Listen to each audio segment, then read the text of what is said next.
वालेकुम बिस्मिल्लाहिर्रहमानिर्रहीम। आज हमने पढ़ने हैं bounds of a function. For a function f if there exist two numbers k1 k2 belongs to R such that f of x is greater or equal to k1 less than or equal to k2 for all x belongs to domain of f। अगर हम दो ऐसे real number find कर सकते हैं कि function की सारी वैल्यूज़ जो हैं वो k1 से बड़ी आ रही हो और k2 से छोटी आ रही हो। अगर हम ऐसे k1 नंबर फाइंड कर लेते हैं कि फ़ंक्शन की जितनी भी हमारे पास वैल्यूज़ जो डोमेन हमारे पास गिवन है उस पर जो फ़ंक्शन की वैल्यूज़ आ रही हैं वो k1 से बड़ी हैं तो k1 को हम लोअर बाउंड कहेंगे और फंक्शन को क्या कहेंगे, बाउंडेड बिलो। और अगर हमारे पास फ़ंक्शन की सारी वैल्यू k2 से लेस आ रही हैं तो हम k2 को अपर बाउंड कहेंगे और फंक्शन को हम बाउंडेड अबव कहेंगे। अब हमारे पास बाउंडेड फंक्शन है। नेक्स्ट बाउंडेड फंक्शन हम किसको कहते हैं, अगर फंक्शन बाउंडेड बिलो भी हो बाउंडेड अबव भी हो। बाउंडेड बिलो का मतलब है फंक्शन की सारी वैल्यूज़ किसी एक नंबर से बड़ी आ रही हो और बाउंडेड अबव का मतलब है फंक्शन की सारी वैल्यूज़ किसी एक नंबर से छोटी आ रही हो। अगर हम इस चीज़ को देखेंगे, सपोज़ हमारे पास दो नंबर k1 और k2 हैं, अगर हम सिर्फ इस चीज़ को देखते हैं तो यहाँ पे फंक्शन की सारी वैल्यूज़ k1 से बड़ी आ रही हैं तो ये बाउंडेड बिलो होगा। और अगर हम f ऑफ x से लेके k2 तक को देखेंगे, अब यहाँ पे फंक्शन की सारी वैल्यूज़ k2 से छोटी आ रही हैं तो ये बाउंडेड अबव की कंडीशन है। ये बाउंडेड बिलो है और ये बाउंडेड अबव है। तो अगर फंक्शन बाउंडेड बिलो भी है और बाउंडेड अबव भी है तो हम उसको क्या कहते हैं, बाउंडेड फंक्शन कहते हैं। अब हमारे पास ये नंबर्स डिफरेंट भी हो सकते हैं, सेम भी हो सकते हैं। जैसे अब k1 k2 दो डिफरेंट नंबर्स हैं, अगर मैं सिर्फ एक k ही ले लेती हूँ तो f ऑफ x की सारी वैल्यू माइनस k से बड़ी हैं और k से छोटी हैं, तब भी हम इस फंक्शन को क्या कहेंगे, बाउंडेड फंक्शन है। और इस तरह भी हम लिख सकते हैं, क्योंकि जब हम इसको मोड की फॉर्म में लिखेंगे माइनस k से k तक की वैल्यूज़ को तो हम ऐसे लिखते हैं f of x mod less than और इक्वल टू k। जब हम इस मोड को ओपन करेंगे तो हमारे पास यही आंसर आएगा। तो हमारे पास ये दो नंबर डिफरेंट भी हो सकते हैं और ये हमारे पास सेम नंबर भी हो सकते हैं। अब है हमारे पास greatest lower bound of a function and least upper bound of a function.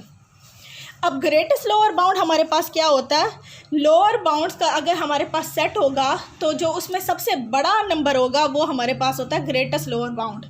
जैसे अगर हमारे पास सपोज एक फंक्शन की रेंज हमारे पास आ रही है 1 से लेके 3 तक, तो अब इसमें लोअर बाउंड कौन कौन से होंगे, 1 से लेके माइनस इन्फिनिटी तक सारे के सारे लोअर बाउंड्स होंगे। तो अब यहाँ पे इन लोअर बाउंड में जो सबसे बड़ा होगा वो हमारे पास होता है ग्रेटेस्ट लोअर बाउंड। और अगर मैं इसके अपर बाउंड्स लिखूँगी इसी फंक्शन के तो वो होगा 3 से लेके इन्फिनिटी तक। तो अब इन अपर बाउंड में जो सबसे छोटा होता है वो हमारे पास लीस्ट अपर बाउंड होता है और जो लोअर बाउंड में जो सबसे बड़ा होता है वो होता है ग्रेटेस्ट लोअर बाउंड। तो अब हमारे पास अगर किसी फंक्शन की सपोज हमारे पास रेंज है 1 से लेके 3 तक, तो उसके लोअर बाउंड्स होंगे 1 से लेके माइनस इन्फिनिटी और अपर बाउंड होंगे 3 से लेके इन्फिनिटी तक। तो जो लोअर बाउंड में सबसे बड़ा नंबर होगा वो ग्रेटेस्ट लोअर बाउंड होता है, क्योंकि अब इस लोअर बाउंड में सबसे बड़ा 1 है तो ये ग्रेटेस्ट लोअर बाउंड होगा। और अब यहाँ पे अपर बाउंड में जो सबसे छोटा होगा यानी कि लीस्ट होगा वो 3 है, उसको हम क्या कहते हैं, लीस्ट अपर बाउंड। तो हमारे पास जो होता है largest numbers in the set of all lower bounds of f, तो वो लार्जेस्ट नंबर जैसे अब मैंने इस एग्जांपल में दिया 1 है, और smallest number in the set of all upper bounds of f ये इसमें हमारे पास 3 है। तो 1 हमारे पास ग्रेटेस्ट लोअर बाउंड होगा और यहाँ पे हमारे पास 3 जो होगा वो लीस्ट अपर बाउंड होगा। अब हम नेक्स्ट एक एग्जाम्पल पढ़ते हैं। f ऑफ x की वैल्यू है 1/x for all x belongs to natural number. अब इसकी रेंज हमारे पास क्या होगी, इस फंक्शन की हमारे पास रेंज होगी f of x belongs to natural number. और इसकी रेंज हमारे पास कैसे आएगी, नेचुरल नंबर हमने पुट करने हैं। यहाँ पे मैं 1 पुट करूँगी तो 1 आएगा, 1 के नीचे 2 पुट करेंगे तो 1/2 हो जाएगा, 3 पुट करेंगे तो 1/3 हो जाएगा।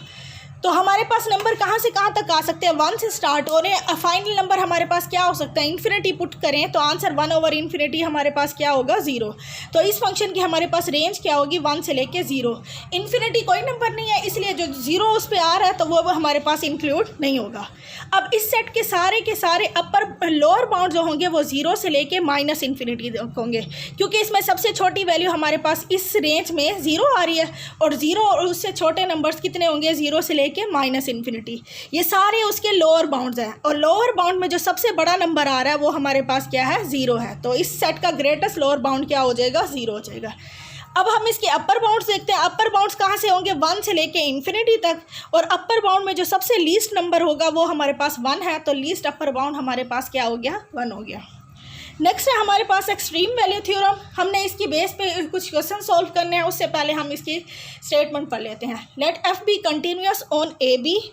On a b close interval है और बाउंडेड भी है, क्लोज भी है और बाउंडेड भी है। अगर एक फंक्शन एफ जो है वो कंटिन्यूस हो क्लोज इंटरवल पर, हम कहते हैं कि एम का least upper bound of F जो है, एम जो है वो लीस्ट अपर बाउंड और एफ है, और स्मॉल एम जो है वो greatest lower bound of F है ऑन ए बी। अगर ये लीस्ट अपर बाउंड है और ये ग्रेटेस्ट लोअर बाउंड है, तो एफ ऑफ एक्स एज्यूम करेगा each of the values m and m at least once in the interval.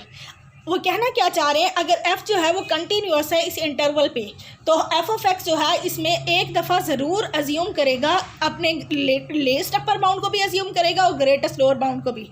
अब मैं इसकी एग्जांपल देती हूँ आपको। लीस्ट अपर बाउंड और ग्रेटेस्ट लोअर बाउंड किसे कहते हैं? जैसे सपोज हमारे पास एक फंक्शन है, उसका ग्राफ इस तरह का बना हुआ है। अगर हमारे पास फंक्शन कंटिन्यूस है, फंक्शन कंटिन्यूस का मतलब है वो किसी पॉइंट पे भी अनडिफाइन नहीं होगा, कहीं पे भी डिसकंटिन्यूटी नहीं आएगी। तो हम देखेंगे इसकी जो लीस्ट वैल्यू आ रही है वो कहाँ पे आ रही है। अगर सपोज ये उसका सबसे लीस्ट पॉइंट है तो हम क्या कहेंगे, ये पॉइंट हमारे पास स्मॉल एम है, और जो सबसे पीक वाली वैल्यू होगी वो हम क्या कहेंगे, कैपिटल एम है। तो ये हमारे पास लीस्ट अपर बाउंड हो जाएगा, और ये वाली जो वैल्यू होगी स्मॉल, ये हो जाएगी ग्रेटेस्ट लोअर बाउंड। तो अगर वो क्या कह रही है, फंक्शन कंटिन्यूस है किसी इंटरवल पे, अगर सपोज ये हमारे पास ए से लेके बी तक का इंटरवल है, इस इंटरवल पे फंक्शन कंटिन्यूस है, तो वो कम से कम एक दफ़ा अज्यूम करेगा अपने लीस्ट अपर बाउंड को भी, ग्रेटेस्ट लोअर बाउंड को भी, यानी कि वो एक्सट्रीम वैल्यूज़ एक दफ़ा ज़रूर अज्यूम करेगा।